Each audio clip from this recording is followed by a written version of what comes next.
Hello and welcome दोस्तों, बहुत बहुत स्वागत है आपका हमारे यूट्यूब चैनल पर। जैसे कि आप जानते हैं यूपीएससी के इंटरव्यूज चल रहे हैं और सर अपना इंटरव्यू देकर के आए हैं। तो वीडियो में हम ओवरऑल सर की स्ट्रैटेजी कैसी रही, उनकी जर्नी वगैरह और क्या क्या चीज़ों का इस्तेमाल किया उन्होंने अपनी प्रिपरेशन के दौरान, तो सारी चीज़ों को बेहतरीन तरीके से डिस्कस करेंगे इस वीडियो में। तो बने रहिएगा वीडियो पर एंड तक। सर सबसे पहले आपका बहुत बहुत स्वागत है हमारे चैनल पर। Thank you sir. And congratulation for your interview. Thank you. कैसा हुआ आपका इंटरव्यू? अच्छा हुआ है। अच्छा, ओके, थोड़ा सा अपने बारे में बताइए। मैं शहीद नगर का निवासी हूँ और मेरा जो प्रिपरेशन है वो जामिया मिलिया इस्लामिया में पीएचडी के थ्रू चल रही है। मैंने मास्टर अपना दिल्ली यूनिवर्सिटी से कंप्लीट करा है इन इकोनॉमिक्स। ओके, आप पीएचडी कर रहे हैं और अभी इंटरव्यू भी देकर के आए हैं, तो कैसा रहा आपका इंटरव्यू? एक्सपीरियंस ओवरऑल कैसा रहा, थोड़ा सा बताइए। मेरा एक्सपीरियंस बहुत अप डाउन रहा है। बेसिक मैं सच बात बताऊं तो हिंदी मीडियम वालों का रहता भी है और मैं एज अ मुस्लिम कम्युनिटी से बिलोंग करता हूं, तो मेरे से सबसे पहला क्वेश्चन ये करा गया था कि आप कौन से मुस्लिम हो। तो सबसे टॉक्सिक सवाल सबसे पहले मेरे से यही कर लिया, ताकि वो देखना चाहते हैं इंटरव्यू में ना, अपनी पर्सनैलिटी देखते हैं कि आप कैसे कंफर्टेबल रह पाते हैं, अपने आप को संभाल पाते हैं उस तरीके से। तो पहला सवाल ही आपसे इतना पर्सनल पूछ दिया, थोड़ा सा हार्ड बटाट हुई, मतलब लाइक दैट कि थोड़ा सा परेशान हो रहा है यार, ये क्या पूछ दिया, तैयार किया नहीं किया ऐसा सवाल? थोड़ी हार्ट बीट तो अप डाउन हुई। बट ये क्वेश्चन मैंने पहले भी सुन रखा था। मैं आपको बताऊं, आपके यूट्यूब चैनलों के माध्यम से ही मैंने ये क्वेश्चन पहले भी सुन रखा था और थोड़ी सी हार्ट बीट तो मेरी अप डाउन हुई कि क्वेश्चंस मेरे से पर्सनली पूछा गया है पर्सनली, तो उसका जवाब भी उनको पर्सनली ही मिला। तो क्या हम जो YouTube पर इस तरह इंटरव्यू जो इंटरेक्ट करते हैं, कम्युनिकेशन करते हैं उन लोगों से जो इंटरव्यू देकर के, जैसे कि आपसे करें, तो उनका फायदा मिलता है? बहुत ज्यादा हेल्पफुल होती है। ऐसा भी होता है कभी कभी ना क्वेश्चन वही आ जाते हैं जो उनसे पूछे जाते हैं। तो जैसे मेरे से पूछा गया था ये क्वेश्चन ना, सफीन हसन से पूछा गया था। मेरे को अब तक याद है, ये सफीन हसन से क्वेश्चन करा गया था कि आप कौन से मुस्लिम हो। ठीक है, तो मेरे को वो क्वेश्चन याद था और उन्होंने जिस स्टाइल में आंसर दिया था मैंने उसको थोड़ा सा मूव करके आंसर दिया है। ओके सर, थोड़ा सा मुझे आप बताइए आपका ये कौन सा अटेम्प्ट है? और मेरा ये फर्स्ट अटेम्प्ट, पहला अटेम्प्ट? जी फर्स्ट अटेम्प्ट। और मीडियम हिंदी मीडियम है? हिंदी मीडियम है। अरे वाह, हिंदी मीडियम से फर्स्ट अटेम्प्ट तक यहाँ तक पहुँचना ऑब्वियसली एक बहुत बड़ी बात होती है। तो कैसा लग रहा है अपने आप में ये सारी चीजें? सच बात बताऊं तो मुझे बिल्कुल ऐसा गर्व सा महसूस हो रहा है यहाँ पर खड़े होकर, क्योंकि ये मेरा फर्स्ट एक्सपीरियंस है।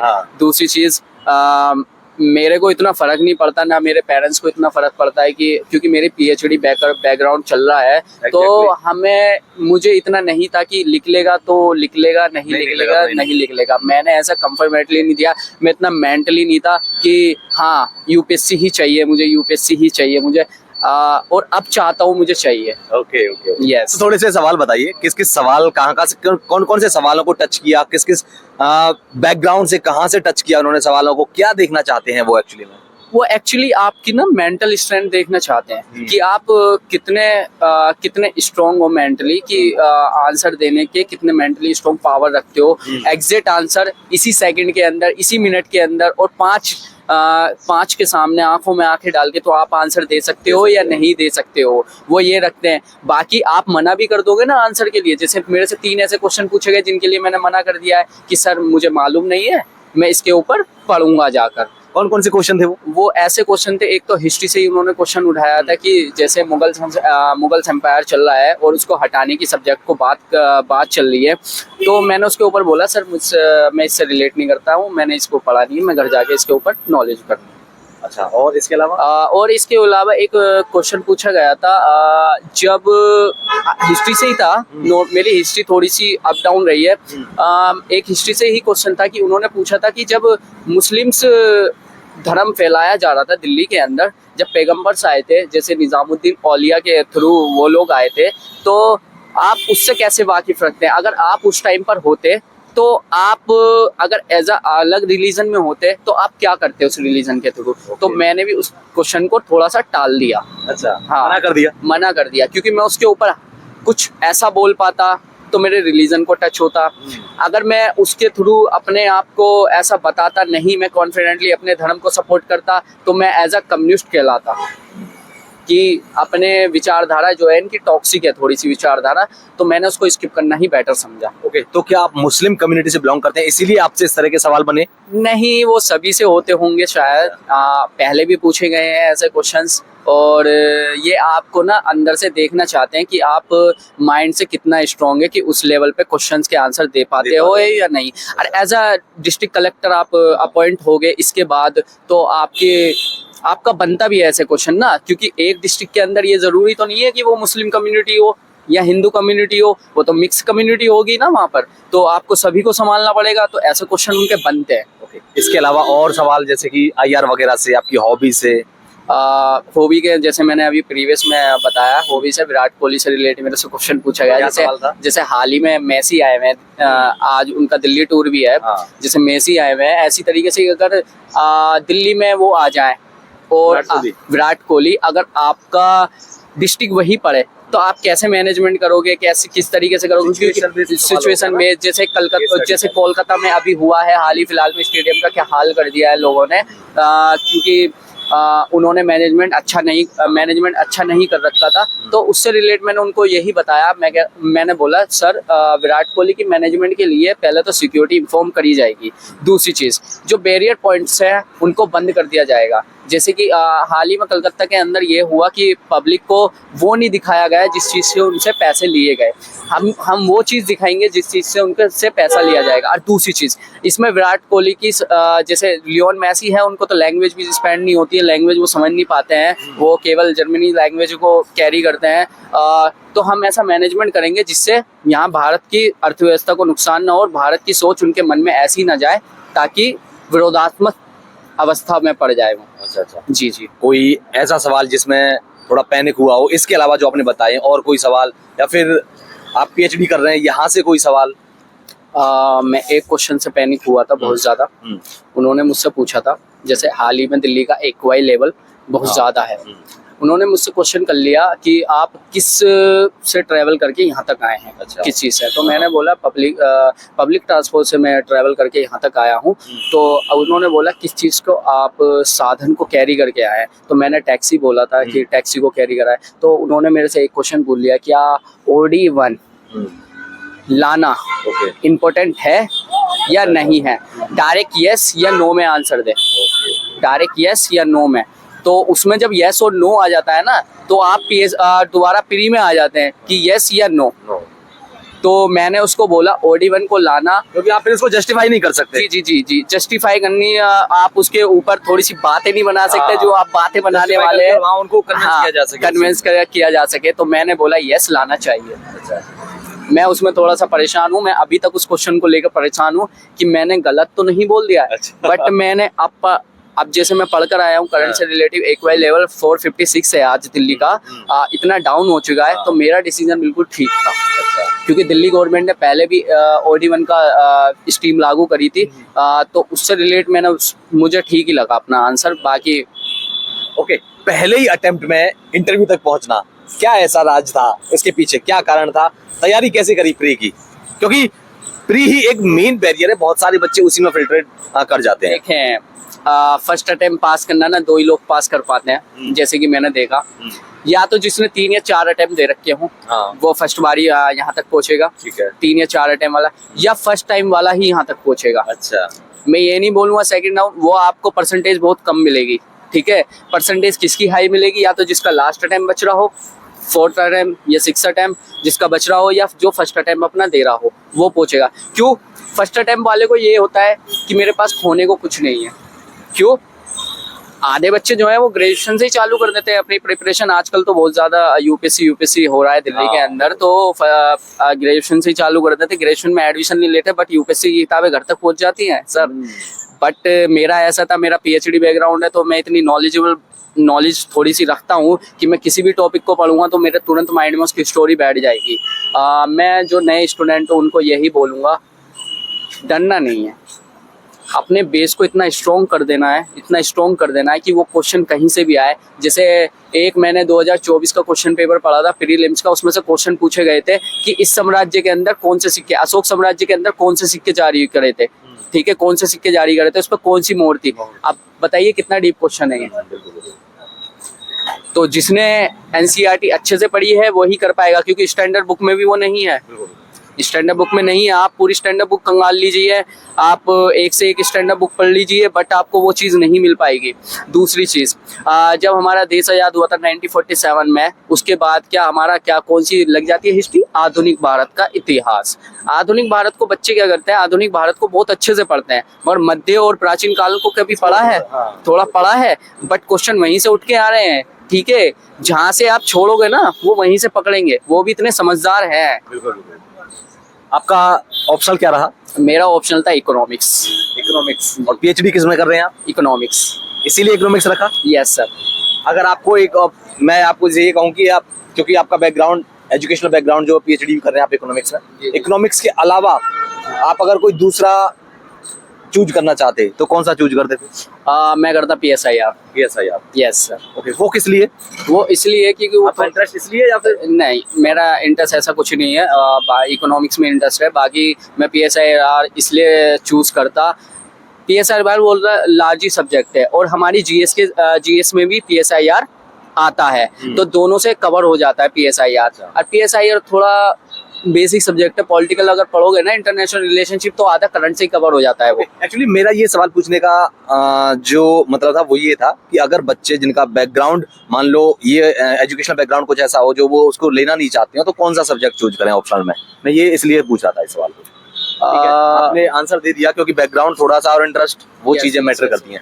आपने एक चीज बताई, मैंने जब प्रीलिम्स का सवाल पूछा आपसे कि एनसीईआरटी आपने पढ़नी ही है, अच्छे से पढ़नी है, क्या आज भी बहुत सारे बच्चे कहते हैं कि रिलीवेंट नहीं है एनसीईआरटी? नहीं, एनसीईआरटी कल भी रिलेवेंट थी, आज भी रिलेवेंट है, और कल भी होगी। अच्छा, इसके अलावा एनसीईआरटी आपने बहुत अच्छे से पढ़ी। यस। इसके अलावा और क्या करना चाहिए प्रीलिम्स के लिए? प्रीलिम्स के लिए मॉक देने चाहिए आपको, बहुत ज़्यादा टेस्ट पेपर सीरीज देनी चाहिए, और 3 से 4 साल के अपने एग्जाम्स उठाने चाहिए प्री के, जो हो चुके हों पहले से ही। आपको वो कैरी करना चाहिए बहुत ज़्यादा, क्योंकि कभी कभी ऐसा होता है उनसे रिलेट होकर वो डायरेक्ट क्वेश्चन नहीं पूछेंगे, बट उनसे रिलेट करके क्वेश्चन पूछेंगे।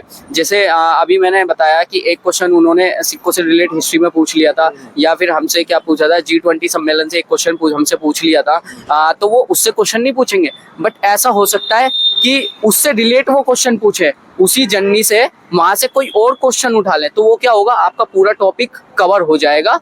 और जब आपको उसको पढ़ोगे तो ऑटोमेटिकली आपका हिस्ट्री तो कवर हो ही जाएगी। दूसरी चीज़, आपका वो जो G20 का पूरा कंप्लीट टॉपिक है ना, जैसे मैंने आपने पढ़ा, जैसे मैंने से पूछा G20 सम्मेलन के G20 सम्मेलन इंडिया में ही क्यों इस बार हुआ है, सीधी सी बात है, इस बार इंडिया का नंबर था, G20 सम्मेलन इस बार इंडिया में ही होगा, और आप उसको मैनेज कैसे करोगे, तो आपको उसके लिए ना फिर पूरा G20 पढ़ना पड़ेगा। तो उससे क्या हो रहा है, इतने से टॉपिक से आपका पूरा टॉपिक कवर हो रहा है, तो उसमें क्या दिक्कत है, आप पढ़ो। आपने इतनी सारी बुक पढ़ी है, 12-13 बुक पढ़ी है, क्या आप एक टॉपिक नहीं पढ़ सकते? पढ़ सकते हो आप। इसके अलावा सीसेट भी एक ऐसा है हिंदी मीडियम के लिए, तो खासकर क्योंकि, और हिंदी मीडियम में मैं तो ये कहूँगा कि बहुत सारे इंजीनियरिंग के स्टूडेंट्स भी सीसेट में रुक जा रहे हैं। कई ऐसे जानने वाले हैं मेरे जो जीएस क्रैक कर जाते हैं इंजीनियरिंग वाले भी, और सीसेट में उनको बहुत ज्यादा दिक्कत होती है। तो आपने क्या किया सीसेट के लिए? सीसेट ना, आप ना बच्चे क्या करते हैं, सीसेट ना प्री से ना 2-3 महीना पहले पढ़ते हैं सीसेट। जिनकी मैथ, जैसे आपने बोला आर्ट्स बैकग्राउंड से कुछ बच्चे आते हैं, हिंदी बैकग्राउंड से कुछ बच्चे आते हैं, उनकी मैथ और रीजनिंग इतनी स्ट्रॉन्ग नहीं है, तो मेरा मानना यह है उनको क्या है, 3 महीने की जगह 6 मंथ से स्टार्ट कर देनी चाहिए प्री से सीसेट की प्रिपरेशन। बच्चे क्या करते हैं, प्रिपरेशन बिल्कुल स्टार्ट नहीं करते हैं, और मॉक उठाइए सीसेट के लिए, बहुत रिलेवेंट मॉक है, मॉक तो बहुत ज़्यादा ज़रूरी है, वो उठाइए सीसेट के लिए। लगाते रहने चाहिए कंटिन्यूसली। उससे क्या होगा, आपके टॉपिक बहुत अच्छे तरीके से सॉल्व हो जाएंगे, आपको समझ में आने लगेगा। ऐसा कुछ नहीं है, मैथ कोई बहुत बड़ी चीज़ नहीं पूछ रहे हैं, वो 10th लेवल और 9th लेवल और की मैथ पूछ रहे हैं, बहुत अच्छी मैथ है।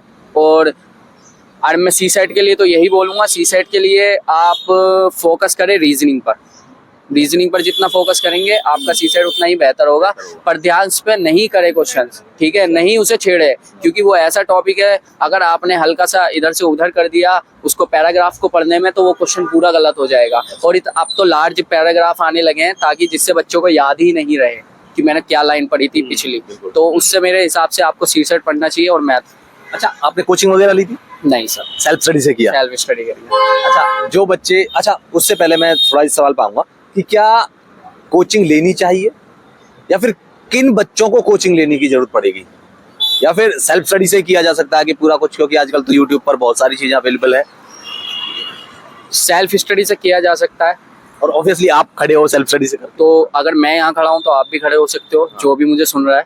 अगर मैं खड़ा हूँ तो आप भी हो सकते हो। सेल्फ स्टडी से हो सकता है, बट सेल्फ स्टडी में एक मसला है, मेरा बैकग्राउंड स्ट्रॉन्ग है, क्या पता आपका बैकग्राउंड स्ट्रॉन्ग ना हो। तो पहले अपना बैकग्राउंड स्ट्रॉन्ग करिए, उसके बाद चूज करिए।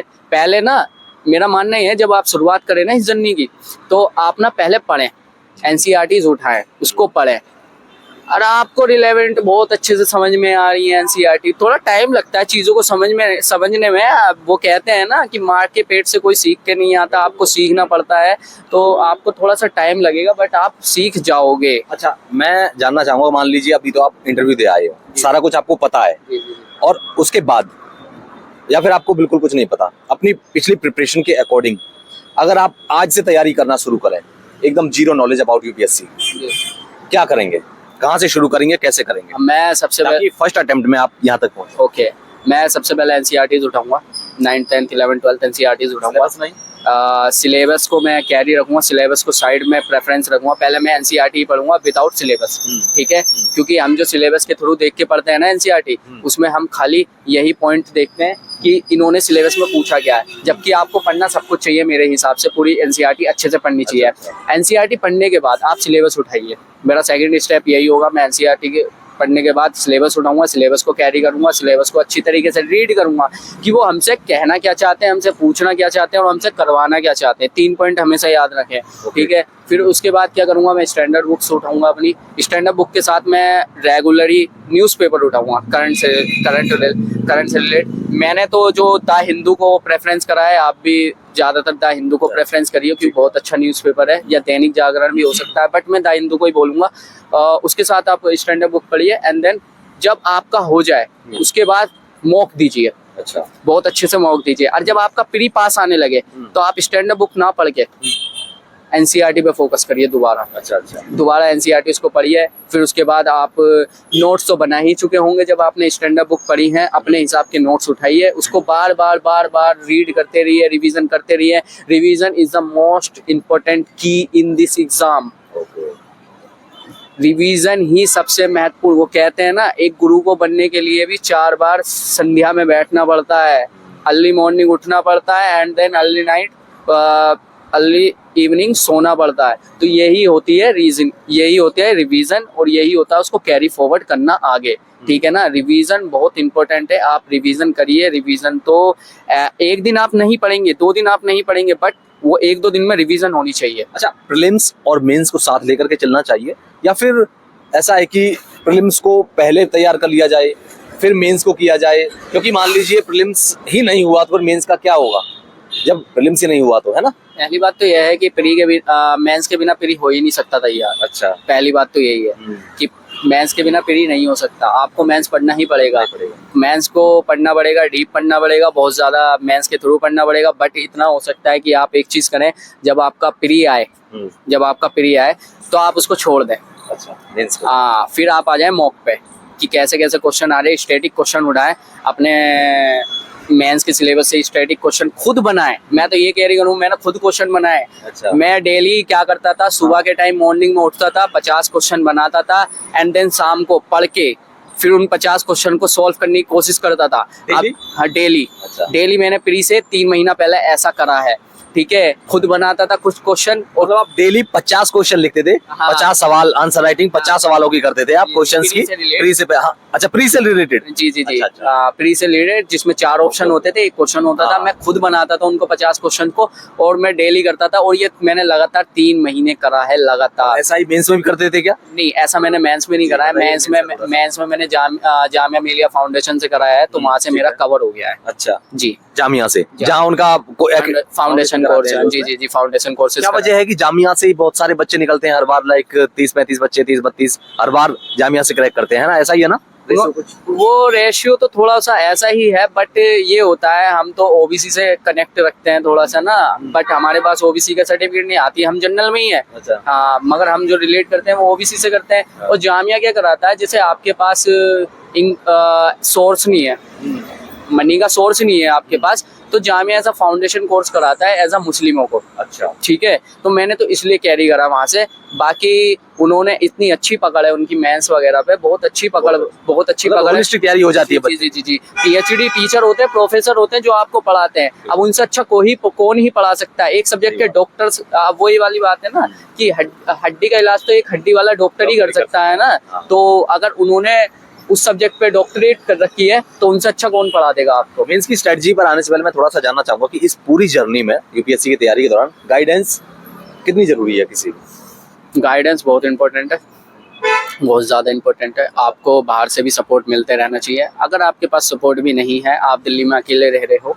जैसे ज़्यादातर बच्चे हैं, आप दिल्ली में अकेले रह रहे हो और आपके पास सपोर्ट भी नहीं है, खुद मोटिवेशनल हुई खुद अपने मोटिवेशन एज अ स्पीक सुनिए, या जो बच्चे पास हो चुके हैं, जो एग्ज़ाम निकाल चुके हैं, उनके इंटरव्यूज़ देखिए, उनके इंटरव्यूज़ से सीखिए कि वो कर क्या रहे हैं, उन्होंने कैसे कैसे अपनी गाइडलाइंस करी।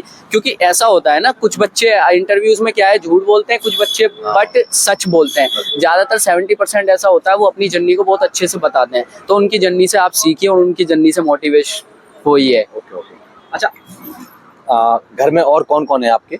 मतलब क्या पहले से ही कोई सर्विस में है, आईएएस आईपीएस वगैरह, यूपीएससी क्रैक किया हो जहाँ से आपने No. ये सब चीजें सीखी? मेरे घर में ऐसा कुछ नहीं है। मेरे घर में मेरे जो पापा हैं वो एज अ लेबर है, यानी फेरी वगैरह करते हैं, कपड़े की फेरी करते हैं। ठीक है, मैं बहुत स्मॉल बैकग्राउंड से आता हूँ। और जो मेरी सिस्टर हैं वो अभी ग्रेजुएशन कर रही हैं, उनकी शादी हो चुकी है। अब उन्होंने मुझे देखकर ही मोटिवेट होकर ही अब इन्होंने जर्नी की स्टार्ट करी है, यूपीएससी की तैयारी की शुरू करी है। मेरे दोनों भाई हैं, दोनों भाई काम करते हैं, स्टडी से थोड़ा दूर है। मैं अपने घर में अकेला हूँ जो पढ़ रहा हूँ, यहाँ पीएचडी तक पहुँचा और अब यूपीएससी तक पहुँचा। मेरे घर में ये तक नहीं पता है कि यूपीएससी होता क्या है, क्या होता है। आईएएस तो छोड़े, उन्हें ये तक नहीं पता एक डिस्ट्रिक्ट कलेक्टर बनते कैसे हैं। उनके लिए तो बहुत बड़ी बात है। आज भी मैं आ रहा हूँ ना तो उन्हें ऐसा लग रहा है ऐसे ही जा रहा होगा कॉलेज के थ्रू या कॉलेज के साइड ले, उन्हें ये तक नहीं पता है कि मैं इंटरव्यू देने आया हूँ। अरे हाँ, एक ऐसे परिवार से ताल्लुक रखते हैं आप, ऐसे परिवार से बिलोंग करते हैं, बावजूद यहाँ तक पहुंचे, क्या है इस मोटिवेशन के पीछे? इस मोटिवेशन के पीछे एक ही राज है जी। मैंने 12th क्लास में ही सोच लिया था, या तो नाम के पीछे डॉक्टर लगाना है या नाम के पीछे आईएएस लगाना है। अच्छा, हाँ, दो ही चीज़ें लगानी है मुझे नाम के पीछे अपने। मैंने ये 12th क्लास में ही सोच लिया था। मेरे साथ हुआ था 10th क्लास में, मेरे फादर ने हमारा इतना अच्छा बैकग्राउंड नहीं रहा तो उन्होंने मुझे साइंस साइड नहीं लेने दी जो मैं लेना चाहता था। मैं एक डॉक्टर बनना चाहता था, नीट की तैयारी करना चाहता था, जो उन्होंने मुझे करने नहीं दी। क्योंकि ऐसा होता है ना, कभी कभी फाइनेंशियली सपोर्ट नहीं होता कि उसमें नहीं होता। तो मेरा सीधा सा मकसद ये था कि मैंने 11th क्लास में ही सोच लिया था या तो इस तरफ या उस तरफ, या तो मैं स्टडी ऐसी करूँगा जो हाई लेवल तक स्टडी होगी या मैं बिल्कुल स्टडी छोड़ दूंगा। मेरा सीधा सा मकसद यही है। मैं कोई क्लर्क वगैरह, बड़ी बात होगी ये बोलना, बहुत बड़ी बात होगी, मैं एक पद पे जाना चाहता था। अब वो चाहे डॉक्टर पीएचडी हो, तुम पीएचडी लेक्चरर कहलाओ या फिर आप एक आईएएस ऑफिसर कहलाओ। मेरे आपको इतना मतलब सपोर्ट सिस्टम क्या रहा फिर? क्योंकि जो फाइनेंशियल इस तैयारी के दौरान जो चीजें होती हैं, यहाँ पर आकर बच्चा थोड़ा सा वो कर जाता है कि यार कैसे होगा क्या नहीं होगा, ये सब चीजें किस तरह से, क्या सपोर्ट सिस्टम क्या रहा? मेरा सपोर्ट सिस्टम इस तरह रहा, मैं बच्चों को एजुकेट करता हूँ, यानी ट्यूशन क्लासेस चलाता हूँ, तो उससे मेरा फाइनेंशियली सपोर्ट हो जाता है मेरे थ्रू। मैं अपने आप को, और मेरे फादर भी मेरे को बहुत अच्छा सहारा लगाते हैं, मतलब पैसे वैसे का थ्रू, मनी के थ्रू तो बहुत अच्छा सहारा लगा देते हैं। भले ही वो एक मजदूर हो, लेबर हो, बट वो फुल सपोर्ट करते हैं मुझे सबसे ज़्यादा मेरे घर में जो सपोर्ट करता है मेरे फादर करते हैं, अच्छा, मेरी सिस्टर और मेरी सिस्टर करती है, सबसे ज़्यादा सपोर्ट करती है दोनों। तो मेरा तो बैकग्राउंड यही है। ओके, कोई बात नहीं, हम उम्मीद करेंगे और भगवान से दुआ करेंगे आपका इस बार, आप जो सोच रहे हैं कि नाम के पीछे आईएएस लगे, आईएएस ही लगे। एंड अच्छा, तो ये सारी बातें हो गई, लेकिन मैं थोड़ा सा आपकी मेंस की प्रिपरेशन और जानना चाहूंगा। स्ट्रेटजी किस तरह की थी आपकी मेंस? स्ट्रेटेजी सिंपल है, आप ना पढ़ो, रिवीजन करो, अपने नोट्स को कैरी करो, और नोट्स के साथ ना आपने जो नोट्स बनाए हैं अपनी जर्नी के थ्रू, जो नोट्स बने हैं उन्हीं नोट्स को ना पढ़कर मेन से जो पिछले ईयर्स में क्वेश्चंस आए ना उनको भी उठाइए और उनके बारे में अच्छे तरीके से पढ़िए। ठीक है, ओके। एंड लास्ट में क्या मैसेज रहेगा आपका स्टूडेंट्स के लिए? निराश न होइए, बिल्कुल भी ये मत सोचिए कि नहीं होगा, कि ये सोचिए कि होना है, मुझे उन 1500-1200 बच्चों के अंदर आना है। Okay bro, thank you so much and all the best.